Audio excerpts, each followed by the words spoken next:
Paz de Cristo a todos, muito boa noite, bom dia, boa tarde, boa noite, tanto para os que estão acompanhando o culto agora, pelo online, tanto pelos que vão acompanhar depois no culto no YouTube. Que a paz de Cristo esteja contigo, com toda a sua família e inunde a sua casa. Boas-vindas a todos para mais um culto familiar. E hoje, para começar esse culto, eu gostaria de saber quem poderia fazer a oração inicial. Posso fazer. Perfeito, Carolina, então fará a oração inicial. Então, vamos orar ao nosso Deus. Senhor Deus e Pai, muito obrigada, Senhor, por mais esse dia na tua presença. Obrigada pelo teu cuidado, pela tua proteção, porque nós podemos sentir, Senhor, a tua presença conosco. Obrigada pelo privilégio de estarmos aqui reunidos mais uma vez para te adorar, para ouvir a tua palavra. Que o Senhor se revele a nós nessa noite, Pai. Prepara os nossos corações para ouvirmos, recebermos, compreendermos, crermos na tua palavra e vivermos essa palavra, Senhor. Fala com cada um aqui e aceita o nosso louvor, recebe a nossa adoração, o nosso culto. Esteja conosco aqui nos louvores, na pregação, que tudo que for feito aqui, Senhor, seja para a tua honra e para a tua glória. É o que nós oramos, pedimos e já agradecemos. Em nome de Jesus, amém. Amém, glórias a Deus, louvado seja o teu nome, Pai. Você que sabe, cante aí na sua casa, cante aí em pensamentos, para você declarar para todo mundo que não há Deus maior. Não há Deus maior. Não há Deus melhor. Não há Deus tão grande como nosso Deus. Aleluia, mais uma vez. Não há Deus maior. Não há Deus melhor. Não há Deus tão grande como nosso Deus. Criou o céu, criou a terra, criou o mar e as estrelas. Tudo ele fez, tudo criou, tudo formou para o seu louvor, para o seu louvor, para o seu, para o seu, para o seu louvor. Aleluia! Diga, Santo Espírito, és bem-vindo aqui. Vem inundar, encher este lugar. É um desejo do meu coração sermos inundados por tua glória, Senhor. Santo Espírito, és bem-vindo aqui. Vem inundar, encher este lugar. É um desejo do meu coração sermos inundados por tua glória, Senhor. Tua glória, Senhor. Glórias a Deus, louvado seja o nome do Senhor, Pai. Manifesta o teu querer nessa noite, na vida de cada um que está ouvindo e que está louvando ao Senhor, Pai. Louvado seja o teu nome, obrigado por tudo. E agora, para trazer uma palavra vinda diretamente do coração de Deus para nós nesta noite, eu convido, muito honrosamente, a Carolina. Então, a paz de Cristo a todos, mais uma vez, sejam bem-vindos, você que está participando ao vivo, ou que está assistindo ao culto aí, ouvindo, participando pelo YouTube, que Deus abençoe você e a sua família, e que Deus fale com você essa noite, e eu queria trazer uma palavra de esperança para nós essa noite. Algumas semanas atrás, a gente falou aqui sobre fé. Se você não ouviu, essa pregação aí também está no canal do YouTube, assim como todos os nossos outros cultos, né? Não só a pregação, mas todos os cultos. Então você pode procurar lá no YouTube e louvar a Deus e ouvir a palavra de Deus e cultuar a Deus conosco, né? Mas naquela oportunidade, então, nós falamos sobre fé, que sem fé a gente não pode agradar a Deus, né, conforme a palavra nos ensina, e que a fé é a certeza, a convicção daquilo que nós esperamos, a prova daquilo que nós não vemos.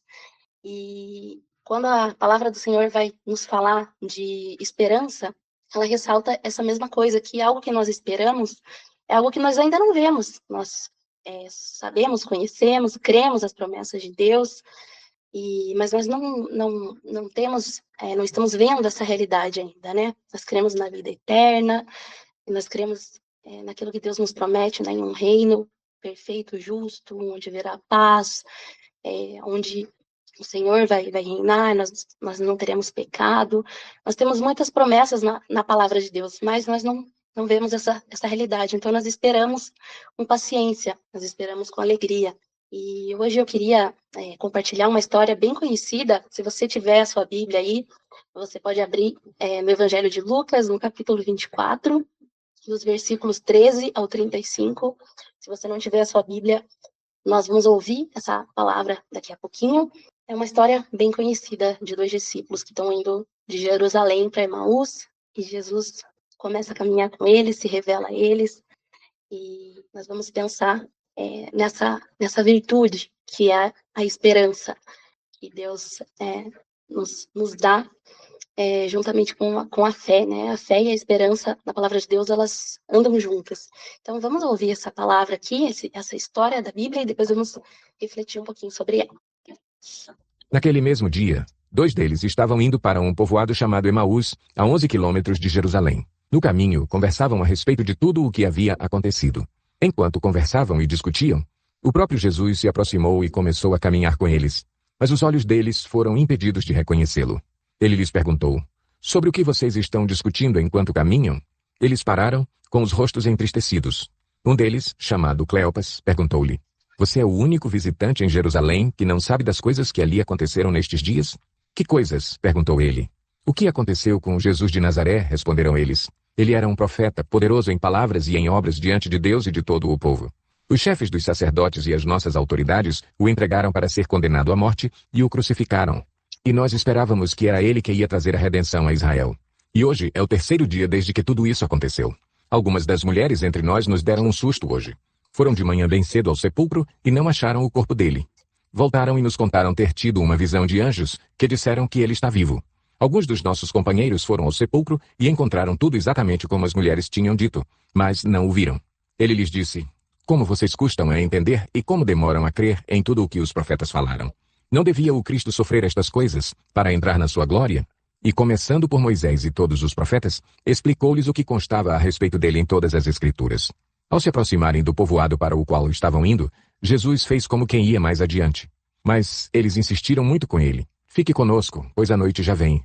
O dia já está quase findando. Então ele entrou para ficar com eles. Quando estava à mesa com eles, Tomou o pão, deu graças, partiu-o e o deu a eles. Então os olhos deles foram abertos e o reconheceram. E ele desapareceu da vista deles. Perguntaram-se um ao outro: Não estava queimando o nosso coração enquanto ele nos falava no caminho e nos expunha as Escrituras? Levantaram-se e voltaram imediatamente para Jerusalém. Ali encontraram os 11 e os que estavam com eles reunidos, que diziam: É verdade, o Senhor ressuscitou e apareceu a Simão. Então os dois contaram o que tinha acontecido no caminho e como Jesus fora reconhecido por eles quando partia o pão. Então, o contexto aqui é, eles vão para celebrar a Páscoa, né? E o contexto é a história que nós já conhecemos, que Jesus foi condenado à morte, né, pelas autoridades, pelos sacerdotes, pelas autoridades judaicas, né? E que foi quem entregou, né, o Senhor Jesus aos romanos. Então, Jesus foi crucificado, foi morto. E esse contexto aqui é no terceiro dia, no domingo, que o Senhor Jesus ressuscitou. Só que esses dois discípulos, nós não sabemos muito sobre eles, mas nós sabemos que eles ainda não haviam encontrado, né, não haviam visto, não sabiam que o Senhor Jesus tinha ressuscitado, né? Eles, na verdade, não haviam testemunhado a ressurreição de Jesus. Então, esse o contexto dessa história, que eles estão indo, né, embora de Jerusalém, depois da morte, da crucificação do Senhor Jesus. E então nós vemos que eles estão ali conversando, eles estão ali confusos, tristes, desanimados, decepcionados ali com tudo que aconteceu. Mas nós vemos que quem são esses, o que nós sabemos, né, sobre esses discípulos? Que eles eram judeus, que eles serviam ao Deus de Israel, que eles tinham algum conhecimento da palavra de Deus, familiaridade, né, com a palavra, e que eles tinham crido em Jesus e seguido Jesus, né, enquanto Jesus viveu aqui nessa terra, né? Nós podemos ver aqui pelo versículo ali 19, 20, 21, que quando eles vão se referir ao Senhor Jesus, né, vão responder a pergunta, né, do Senhor, sem saber que era ele, né, que estava conversando com eles. Eles vão dizer, olha, esse Jesus de Nazaré era um profeta poderoso em palavras e obras, né, diante de Deus e diante de todo o povo. Então, eles creram nas palavras de Jesus e nas obras, nos milagres que o Senhor fez, né? E eles vão dizer, né, os chefes dos sacerdotes e as nossas autoridades, né, o entregaram. Então, eles estavam inseridos ali, incluídos no povo, né? Eles faziam parte do povo judeu, do povo de Israel, e reconheciam, né, que eram autoridades sobre eles, né? E eles vão dizer, né, nós esperávamos que era ele que ia trazer a redenção, né, a Israel, que era ele, que era o Senhor Jesus.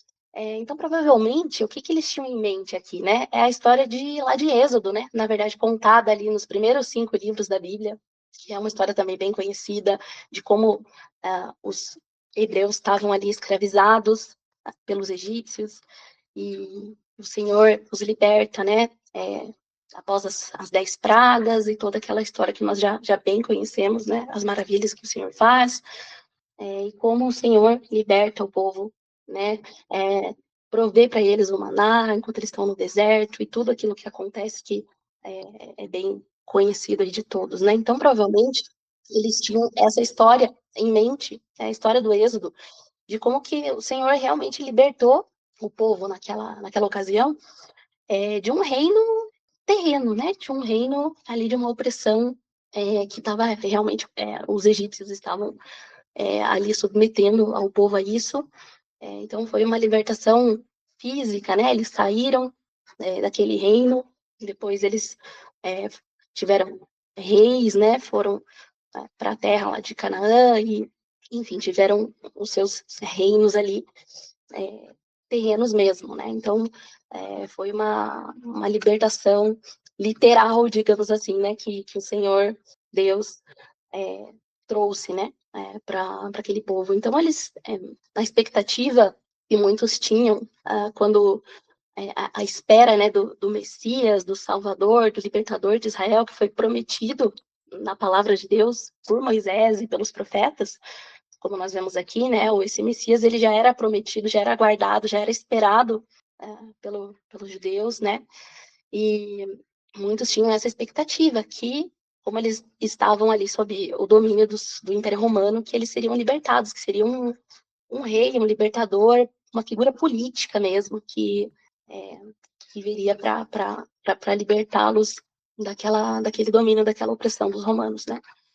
Então eles estavam tristes ali, desanimados, confusos, porque eles esperavam então que o Senhor traria essa libertação, só que o Senhor tinha sido crucificado, tinha sido entregue, tinha sido crucificado, e pensando eles, né, não pôde fazer nada contra esse poder, contra essa autoridade dos romanos, né, porque embora os próprios judeus tenham entregado o Senhor Jesus, né, aos romanos, mas quem tinha autoridade mesmo para condenar e para crucificar eram os romanos, né?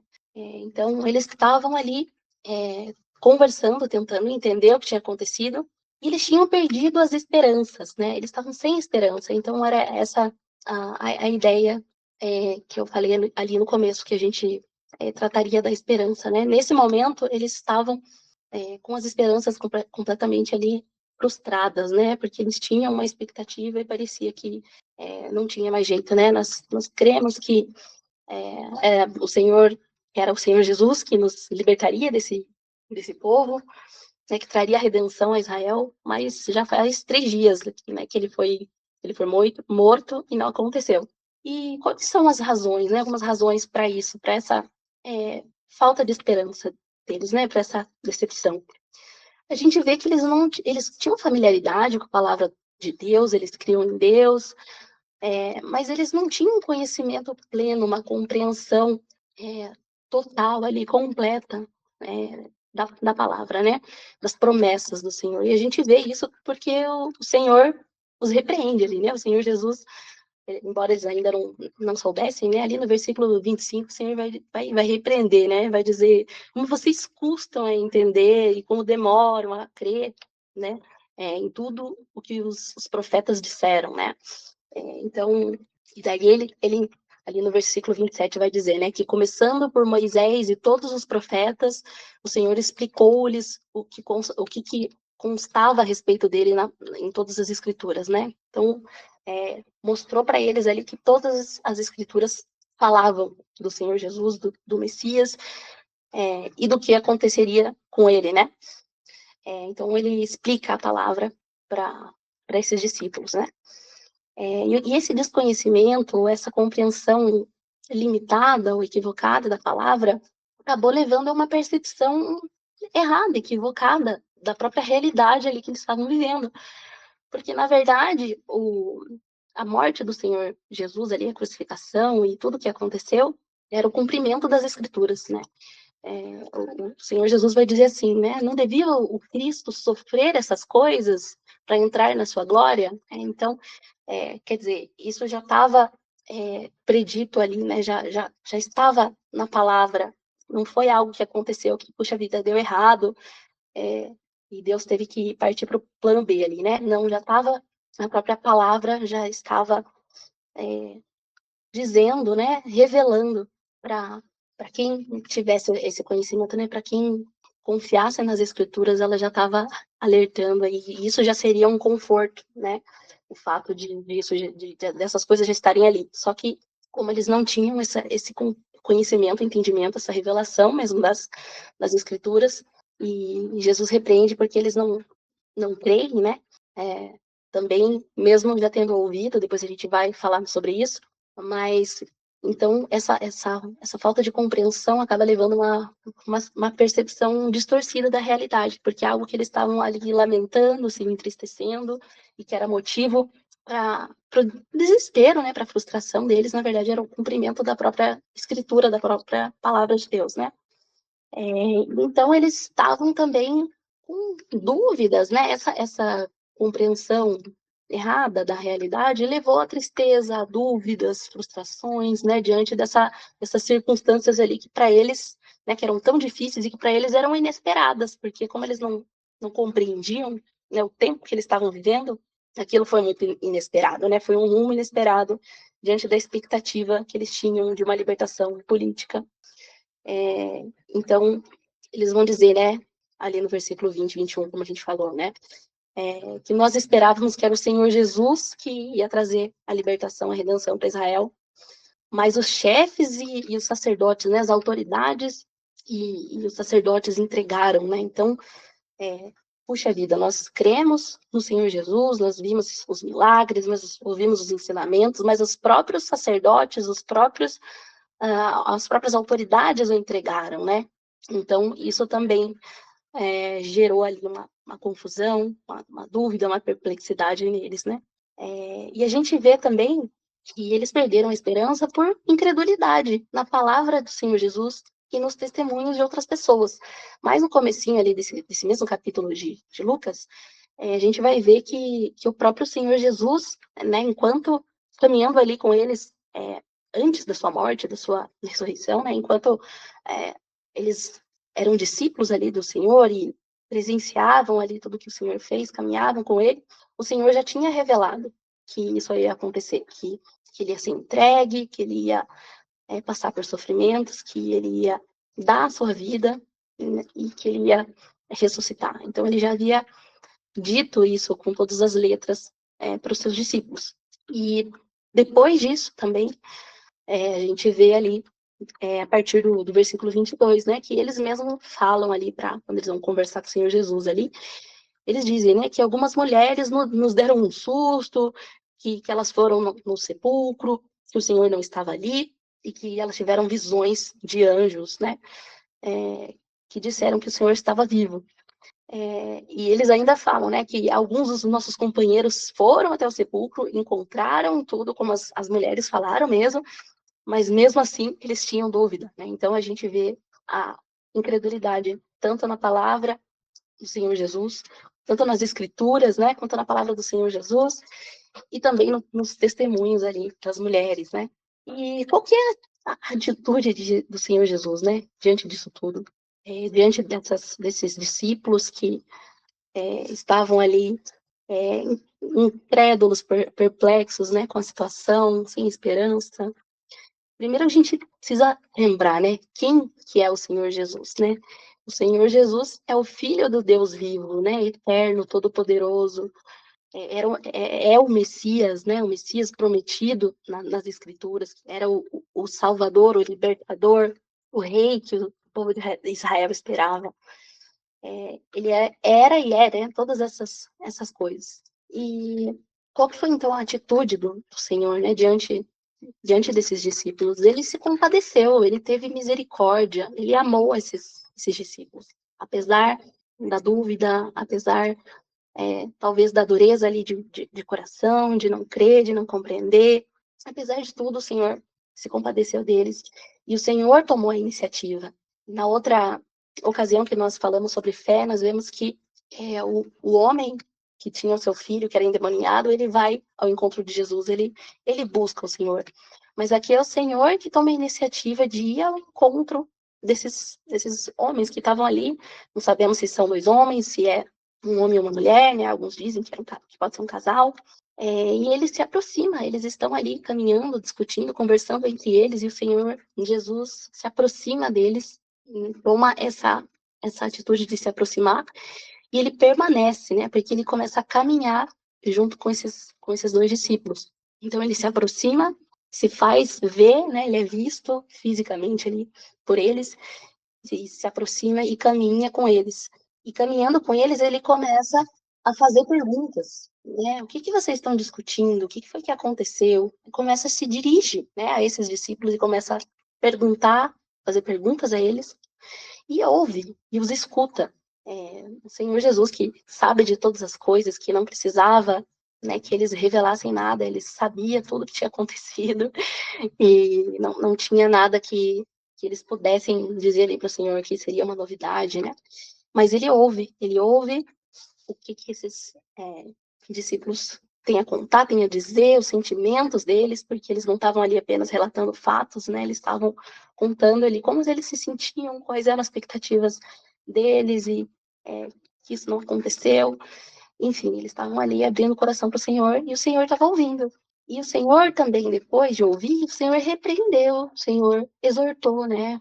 Ele foi firme ali com eles, né? E disse: vocês são demoram para entender, para crer no que os profetas disseram, né? Isso que vocês têm dúvidas, isso já está explícito aqui na palavra do Senhor, né? Então ele repreende, ele, né, fala ali para eles, chama a atenção deles, né? Mas depois que ele chama a atenção, ele também ensina e explica as escrituras, né? E até aqui o Senhor ainda não tinha se revelado, né, a eles não tinham compreendido ali que era, não tinham percebido, né? A Bíblia fala que os olhos deles foram impedidos de ver, que é um mistério para nós, né? Como que as pessoas que conheciam o Senhor Jesus antes da sua morte, da sua ressurreição, que andaram com ele, né? Muitas testemunhas, a princípio, num primeiro momento, não reconheceram o Senhor, não perceberam que era ele que estava ali, né, vivo.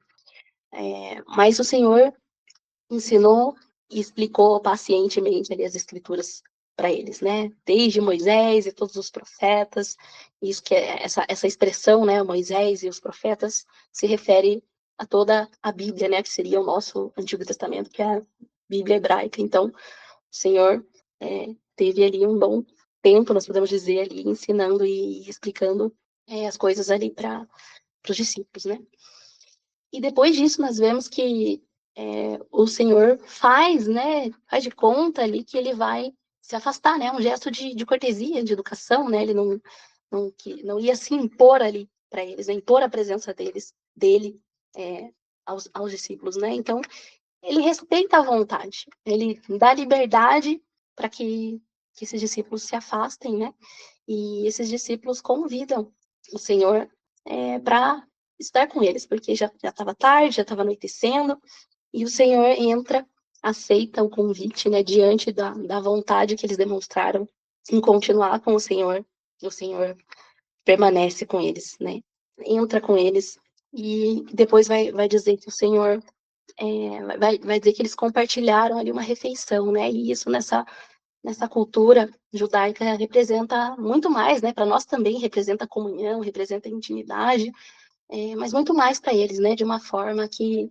não é qualquer pessoa que você convida para comer junto, né, é um gesto de comunhão, de intimidade, de familiaridade, e eles comem juntos, então vai falar, né, que o Senhor tomou o pão, deu graças, partiu o pão e deu aos discípulos, então era algo também familiar, né, que antes ali da sua morte, durante seu ministério, era algo que ele fazia e tinha uma forma peculiar de fazer isso, né? Tanto que é nesse momento do partir do pão e ele se revela diante dos discípulos, que eles compreendem que quem estava ali era o Senhor Jesus, né? E quando eles têm essa compreensão, quando eles entendem que quem havia estado com eles ali ensinando e conversando, compartilhando da palavra era o Senhor Jesus, o Senhor desaparece da vista deles, porque então eles já haviam crido, eles já haviam tido o entendimento, o que faltava, né, que o Senhor falou, vocês têm dificuldade, vocês demoram para entender e crer.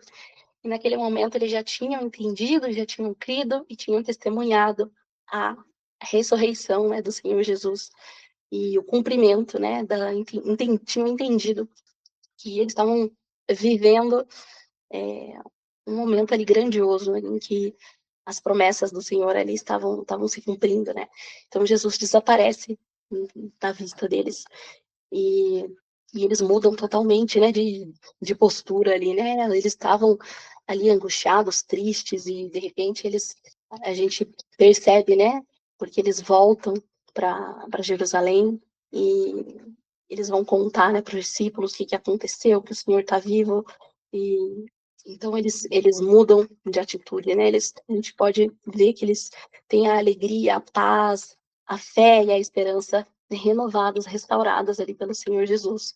E eu queria falar ainda de algumas atitudes desses discípulos, porque nós vimos que eles tiveram algumas atitudes ali que nós nos identificamos com elas, né? Muitas vezes nós passamos por momentos assim que a gente perde a esperança, que a gente não compreende o que o Senhor está nos falando, a gente não compreende o momento que nós estamos vivendo, nós ficamos tristes, e então nós nos identificamos com eles, né?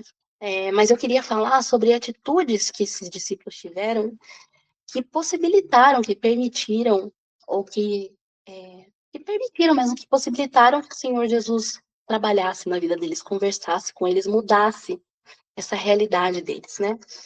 E eu acho que a primeira atitude, ou a primeira característica, virtude, qualidade, que nós podemos falar, é a fé. Porque embora eles estivessem ali confusos, eles não entendessem o que estava acontecendo, eles não conhecessem ali, não entendessem plenamente a palavra do Senhor, as escrituras, embora eles não tivessem crido ali no testemunho das mulheres, mas alguma fé eles tinham, porque eles estavam ali falando sobre Jesus, eles afirmaram ali que eles criam que o Senhor havia prometido que Israel ia ser liberto. E eles criam nessa libertação, nessa redenção de Israel. E, embora eles mostrassem dúvidas ali, né, eu vejo que quando eles falam, né, nós cremos que o Senhor, né, que o Jesus de Nazaré ia ser aquele que ia libertar Israel, mas já se passaram 3 dias, então, será que, de repente, né, isso não está escrito, mas imagino que talvez eles conjecturassem, será que é outro, então, que não é o Senhor Jesus? Mas eles ainda tinham fé no Deus de Israel, eles ainda tinham fé que eles poderiam confiar nas promessas do Senhor, mas eles não entendiam ali o momento que eles estavam vivendo, como que as coisas iam acontecer, estavam tentando organizar ali, né, os pensamentos, as emoções, mas a gente vê que eles tinham fé, porque eles ainda estavam discutindo, conversando, e diante de um estranho, né, que para eles era um estranho, eles se deram o trabalho, digamos assim, né, de conversar sobre isso, de expor o que eles pensavam, o que eles sentiam, não se envergonharam, digamos assim, né, da fé que eles tiveram, que eles tinham no Senhor Jesus. Então nós vemos essa fé que eles demonstraram ali, né, embora fosse uma fé enfraquecida, uma fé que estava abalada, mas ela estava ali. E nós vemos também que eles tiveram humildade, né? Porque, como nós falamos, para eles era o Senhor Jesus que estava conversando ali com eles antes de se revelar. Ele era um estranho, um homem qualquer que estava ali na estrada, no caminho com eles. E eles tiveram essa humildade, o coração aberto, né, para acolher esse homem que se aproximou deles, que tomou a iniciativa de caminhar com eles, e para acolher e para ouvir o que esse homem tinha a dizer, né? Inclusive, esse homem, que era o Senhor Jesus, ele os repreende, fala palavras até um pouco duras, explica as escrituras e eles ouvem. E a palavra vai dizer que o coração deles ardia, né, enquanto eles ouviam as escrituras. Então, eles ouvem, eles acolhem, eles reconhecem a autoridade desse homem, né, do Senhor Jesus. Então, eles tiveram essa humildade. E eles tiveram também sinceridade, para reconhecer e expor os sentimentos deles para o Senhor Jesus, né? As dúvidas, as inquietações, a confusão que eles estavam sentindo. Então, eles tiveram essa sinceridade, essa franqueza de reconhecer e falar e expor esses sentimentos e pensamentos deles. E a gente vê que eles têm também um amor, um apreço, um respeito, eles valorizam as escrituras. Porque o Senhor Jesus ficou ali, né, um bom tempo explicando, ensinando, falando ali sobre o que Moisés e os profetas haviam escrito sobre o Messias, né? E como eu disse, né, que a palavra vai dizer que eles ouviram e o coração deles queimava, né? Ao ouvir ali as escrituras, ao ouvir as promessas de Deus, ao ouvir a palavra, isso tocou nas emoções deles, nos sentimentos, no coração. Isso mexeu com eles, de alguma forma, porque, de alguma forma, o Senhor já estava trabalhando ali, né, no coração, através das escrituras, renovando a fé, as esperanças, a alegria, né, deles ali, através da exposição, da explicação das escrituras. Eles reconheciam, né, a autoridade da palavra de Deus. Eles não ficaram indiferentes ao que o Senhor estava falando ali para eles, né, embora eles não soubessem que era o Senhor Jesus. E a gente pode ver também um desejo, um anseio pela presença de Deus, pelo reino de Deus, né? Um desejo que o reino de Deus venha, né? Porque eles tinham isso em mente, eles estavam conversando, estava na mente, no coração deles ali, essa libertação que o Senhor traria para Israel, né? Embora talvez eles tivessem ali uma visão equivocada ou limitada do que isso seria, de como isso ia acontecer. Não era uma libertação apenas terrena, mas eles tinham esse anseio pelo reino, pela presença de Deus, né? Eles estavam falando sobre Deus, né? Discutindo sobre isso, isso estava ocupando a mente deles. E depois que o Senhor se revela a eles, que eles entendem as Escrituras, entendem o momento que eles estavam ali vivendo, que finalmente a palavra do Senhor estava ali se cumprindo, que o Senhor Jesus estava vivo, tinha ressuscitado, que eles tinham, né, sido perdoados ali dos seus pecados.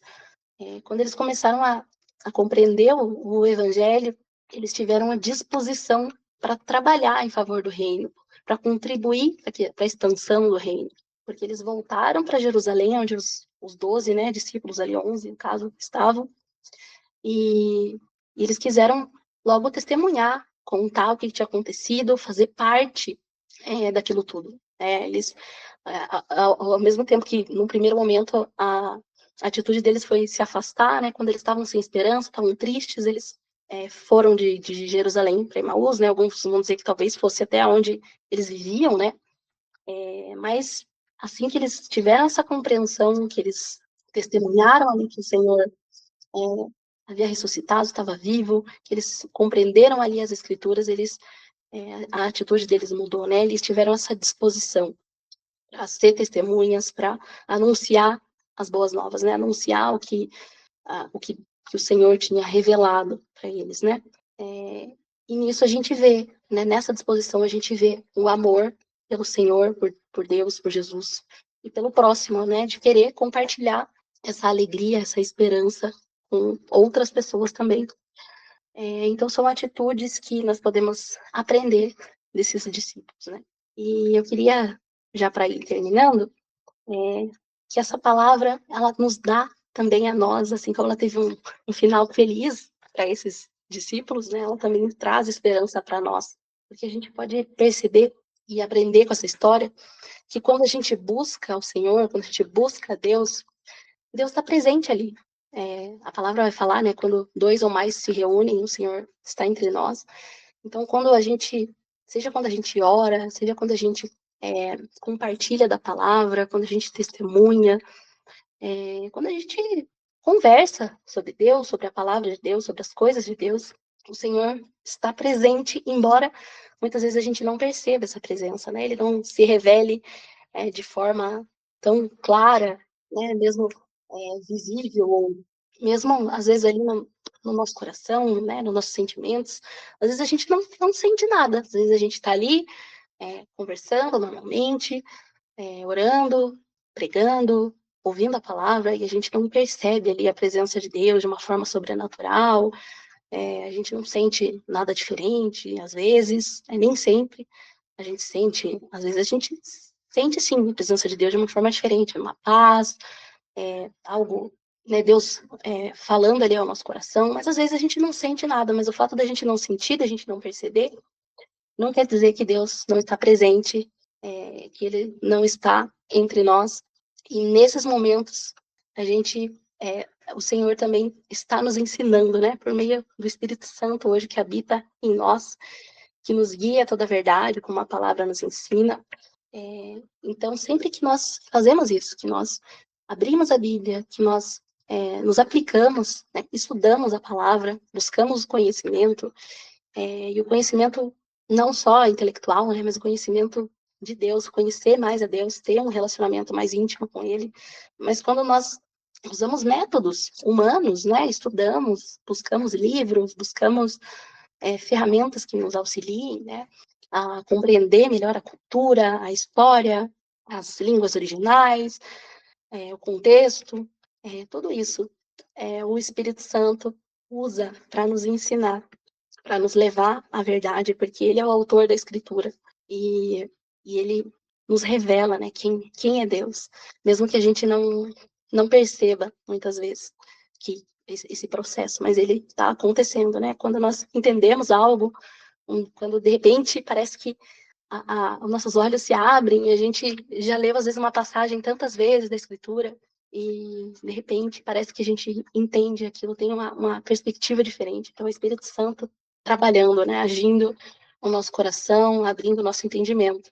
E muitas vezes, né, também, o Senhor se revela a nós de uma forma especial. A gente, talvez você deva ter aí testemunhos de histórias, de momentos que Deus realmente te visitou de uma forma sobrenatural, maravilhosa, num momento de necessidade. São aqueles momentos assim que a gente tem a convicção de que realmente parece que Deus veio falar ali diretamente conosco, né? Para aquela situação específica que nós estávamos vivendo, né? Então, existem esses momentos de revelação e que é inegável, né? Que a gente reconhece que Deus nos visitou, que Deus falou conosco, e isso também é maravilhoso. E outra coisa que nós podemos perceber, então, é que Deus recompensa aqueles que depositam sua esperança nele. Então, às vezes, nós temos esperanças, mas nós depositamos a nossa esperança em coisas, em pessoas, em recursos, e às vezes nós não percebemos isso, né? Porque as pessoas que estão no nosso caminho, os recursos, são bênçãos de Deus para nós, né? Foi Deus quem nos deu. Então, a gente deve louvar a Deus se a gente tem uma boa condição financeira, se a gente tem o que comer, o que vestir, se a gente tem uma família, amigos. Glória a Deus por isso, é Ele que nos dá tudo isso, né? Mas a gente não pode esquecer, a gente não pode colocar a nossa esperança, nosso coração em primeiro lugar em nenhuma dessas coisas ou pessoas, né? A nossa esperança deve estar primeiramente em Deus, que provê todas as coisas, que criou todas as coisas, e que está sempre conosco, mesmo quando a gente não percebe ou quando as circunstâncias estão difíceis, né? E é o que a palavra nos diz, para a gente colocar a esperança nele, porque Deus recompensa os que o buscam, né? Lá no livro de Lamentações vai dizer, né, no versículo, em Lamentações 3, no versículo 25, que o Senhor é bom para com aqueles cuja esperança está nele, para com aqueles que o buscam. E vai dizer também lá no versículo 32, né? 32, que embora ele traga tristeza, mostrará compaixão, pois tão grande é o seu amor infalível. Então, às vezes, nós temos tristezas, mas o amor do Senhor por nós não muda, porque Ele é amoroso e compassivo. E a nossa esperança também não é só para as coisas terrenas. E lá em Coríntios vai dizer, na primeira carta aos Coríntios, capítulo 15, versículo 19, né? O apóstolo Paulo vai dizer, né, que se nossa esperança é só para as coisas desse mundo, para resolver os nossos problemas ou para a gente realizar os nossos sonhos aqui da Terra, né? Se a nossa esperança em Cristo é só para esse mundo, dentre todos os homens somos os mais dignos de pena, né, de compaixão, ele vai dizer. E ele até vai dizer, né, porque ele estava argumentando ali com as pessoas, com algumas pessoas que não criam na ressurreição, né, do Senhor, né, não criam na ressurreição dos mortos. E ele vai dizer ali no versículo 32, né, se os mortos não ressuscitam, né, então comamos e bebamos porque amanhã morreremos, né, então vamos viver a nossa vida. Se a nossa esperança é só para hoje, só para as coisas da terra, isso é muito pouco, né? Nós temos que lembrar que a nossa esperança é de vida eterna, né? A vida eterna livre de tristeza, de injustiça e da própria morte, do pecado, né? Então, a nossa esperança é a vida eterna com Deus, né? A nossa maior esperança é contemplar a Deus, é ver o Senhor Jesus como Ele é e ser como Ele também, né?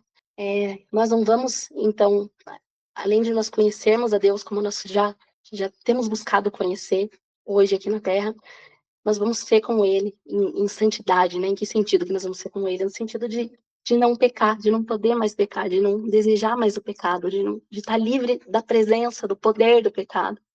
Então, nós não vamos mais ofender, desagradar a Deus e também ao nosso próximo, né? Então, nós vamos ver o Senhor e ser como Ele, porque hoje a gente pode ter esse desejo de sermos imitadores, seguidores do Senhor, mas quando a gente olha para nós mesmos, nós somos muito diferentes, né?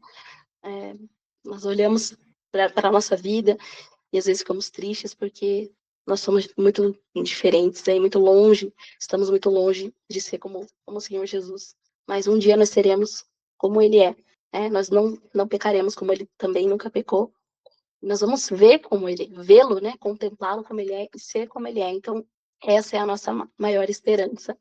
Então eu queria terminar com uma oração que está lá na carta de Paulo aos Romanos, capítulo 15, e ele faz essa oração, né, aos Romanos, e eu queria que fosse a nossa oração também, né, o nosso pedido para Deus, e é o meu desejo para todos aqui que estão ouvindo, né, que Deus renove a esperança de cada um. Então, Romanos 15, versículo 3, ele vai dizer assim: que o Deus da esperança os encha de toda a alegria e paz por sua confiança nele, para que vocês transbordem de esperança pelo poder do Espírito Santo. Então, nós podemos nos alegrar, porque se você crê em Jesus, se você tem um relacionamento com ele, se você crê que ele morreu e ressuscitou, e que ele morreu em sacrifício para o perdão dos seus pecados, e hoje você se arrepende desses pecados e quer viver uma vida seguindo ao Senhor pela fé, então você pode tomar posse dessa esperança, você pode tomar posse dessa palavra, que o Deus da esperança, né, pelo Espírito Santo que habita em você, que o Deus da esperança te encha de alegria e de paz pela confiança que você tem nele, e para que você transborde de esperança pelo poder do Espírito Santo. Então, esse é o meu desejo, que Deus use essa palavra, que Deus abençoe você, a sua família, que Deus renove suas esperanças, fortaleça sua fé, que você possa sair daqui, né, desse momento, alegre, confiando em Deus, desejando mais buscar a Deus, a conhecê-lo cada vez mais, para que um dia você esteja com ele no seu reino, com os irmãos e irmãs que também creram, que também confiaram, que também depositaram as suas esperanças nele. Então, que Deus abençoe você, fique na paz do Senhor Jesus, e é isso, muito obrigada. Louvado seja o nome do Senhor. Obrigado, Senhor. Obrigado, Carolina, por essa palavra abençoada que traz uma edificação para cada um de nós e nos mostra que, no fim de tudo, a voz de Deus está ali e que, no fim de tudo, a nossa esperança está em Cristo e não nas coisas terrenas, e que um dia todos nós teremos uma vida onde não haverá mais lágrimas para enxugar, porque nós estaremos do lado daquele que nos deu a vida e que morreu e ressuscitou para nos salvar. Louvado seja o nome do Senhor. Agora, gostaria de saber quem poderia realizar a oração. Eu oro. Senhor, meu Deus, meu Pai, neste momento coloco aqui diante do teu altar, Pai, os pedidos feitos nesse momento. Deus, que o Senhor entre na família de cada um que está precisando, Pai amado, que o Senhor toque na mente, toque na saúde, que o Espírito Santo vá fazendo a obra no coração de cada um nesse momento, Pai. Deus, que os teus anjos estejam presentes na casa de cada um participante desse grupo, Pai amado, para impedir qualquer coisa que venha confrontá-los, Deus. A gente sabe que o inimigo ele tenta contra a vida de todos aqueles que te servem, Pai, de todo o coração. Peço a Ti, Deus, uma proteção especial na vida de cada um, Deus. Peço a Ti que continue com Tua misericórdia na vida de cada um, no caminhar, Deus, em tudo que eles vão fazer, em todos os projetos que vão participar, Deus, que o Senhor os proteja, os livre, os guarde de todo mal, Pai amado. Deus, que o Senhor mantenha, Deus, todos eles com saúde, que o Senhor vá tocando no coração de cada um para que não venha o desânimo, para que não venha, né, nada que possa, algum pensamento contrário, Deus amado, que o Senhor vá fortalecendo, vá dando ânimo, vá dando força de vontade, vá eletrizando, Deus, o pensamento de todos, Deus, com teu Espírito Santo, Pai amado. Peço a Ti, Deus, que o Senhor elimine todo o espírito de contenda, que as famílias possam ser convertidas, possam ser tocadas pelo teu Espírito Santo, e estar com o coração aberto, Deus, para receber a Tua palavra, que através da palavra vem a conversão, Pai amado. Peço a Ti também, Deus, que o Senhor visite a família de cada um, aqueles que precisam de cura, seja física ou emocional, que o Senhor toque nos nervos, órgãos, sangue, célula, sistema nervoso, tudo que o Senhor sabe, porque Tu mesmo criaste, Pai amado. Que o Senhor toque em cada um, Pai, na mente, que o Senhor vá mexendo no sistema nervoso, que o Senhor vá mexendo naquelas pessoas que têm depressão, ansiedade, que o Senhor traga cura, Deus, traga cura com o Teu Espírito Santo, Pai amado. Rogo a Ti também, Deus, por portas de emprego, Deus. Rogo a Ti que o Senhor abra, Deus, portas onde não há janela, como dizem os cantores, Deus amado. Peço a Ti, Deus, onde o Senhor abra a porta onde não há parede, que o Senhor faça oportunidade onde seja deserto, Pai amado. que o Senhor faça com que a luz no fim do túnel apareça, que o Senhor consiga, Deus, que o Senhor venha trazer, Deus, aquilo que as pessoas não colocam esperança, não colocam possibilidade, Deus, que a tua glória seja demonstrada a todos através da vida daqueles que o servem, Pai amado. Que eles possam ver e querer seguir também esse Deus que a gente segue, Deus amado. Possamos ser testemunhas, Deus, na vida de cada um, Pai amado. Que eles possam ver, Deus, a nossa vitória e não se sentir, Deus, para baixo, não se sentir com inveja, mas sim se sentir motivados, Deus, e serem tocados pelas nossas conquistas e conquistarem junto conosco, e caminharem junto conosco, e se levantarem junto conosco, Pai, para que mais almas possam ser acrescentadas ao teu reino, Deus, e tua prosperidade possa, Deus, agir sobre a vida de cada um, Pai, seja ela financeira, espiritual, em todas as áreas da qual for da tua vontade, Pai amado. Assim coloco em tuas mãos, Deus, em nome de Jesus Cristo. Amém. Amém. Renova-me, Senhor Jesus, já não quero ser igual.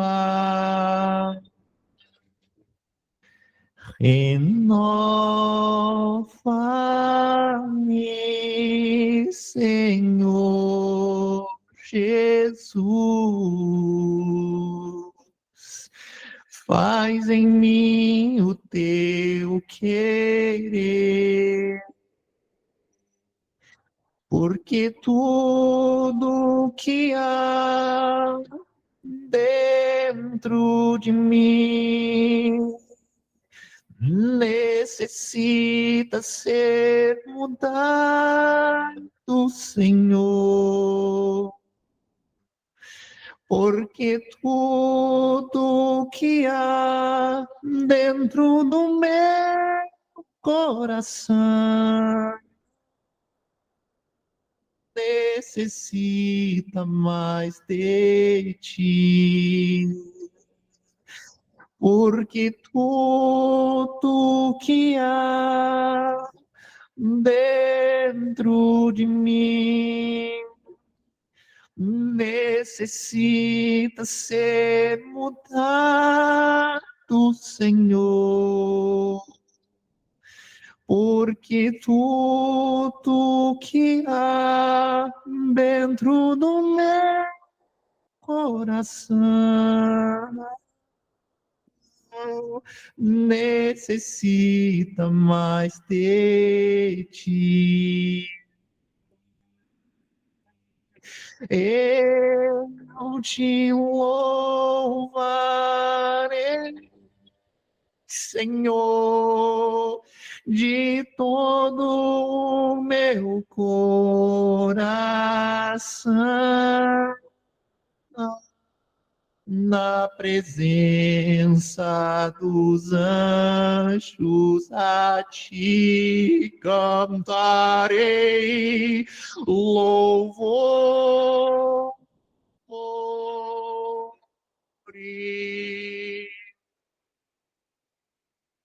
Eu te louvarei, Senhor, de todo o meu coração, na presença dos anjos a ti cantarei louvor.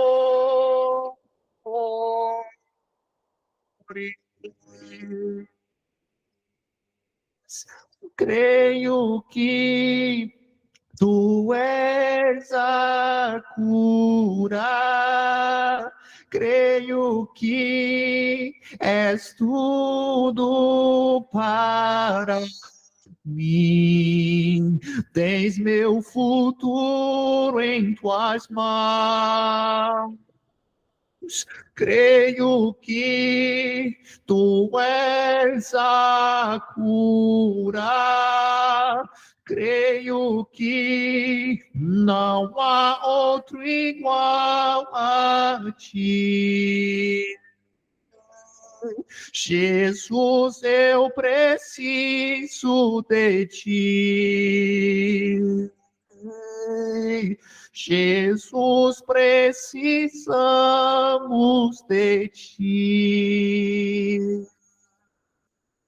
Louvado seja o nome do Senhor, glórias ao Deus Altíssimo. Obrigado, Pai. Glórias a Deus. Amém.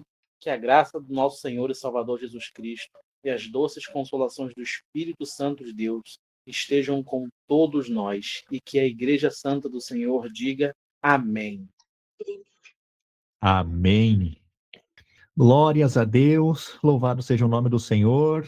Gostaria de me dirigir agora a você, sim, você que está ouvindo aí na sua casa, no seu carro, seja pelo seu smartphone, seja pela sua televisão, pelo seu computador, não importa, mas a você que está nos ouvindo pelo YouTube, se você gostou desse culto, se essa palavra falou contigo de alguma maneira, os louvores, gostaria de pedir que você não deixe isso morrer aqui, que você espalhe essa palavra, espalhe esse culto, espalhe a mensagem do Senhor, compartilha com um familiar, com um amigo, com um colega, com aquela pessoa, às vezes, do seu trabalho, que você pensa, Jesus, toca naquela pessoa, mas eu não sei como falar, manda esse culto para ela, assim como quem não quer nada. Deus, ele manifesta o sobrenatural dele de maneiras que a gente nem imagina, né? Gostaria de desejar para você uma ótima semana, um ótimo dia, um ótimo mês para você, para toda a sua família, e que Deus venha manifestar o querer dele em todos os rincões, em todos os sentidos da sua vida, para que você possa todos os dias sentir a presença do Senhor, e quando você estiver em batalha, você se lembrar que o general de guerra é Jesus Cristo e que você já venceu a batalha, porque ele venceu o mundo. Você só precisa lutar, mas a luta já está ganha. Que você tenha uma ótima noite, um ótimo dia e que Deus abençoe a ti e toda a sua família. Até uma próxima.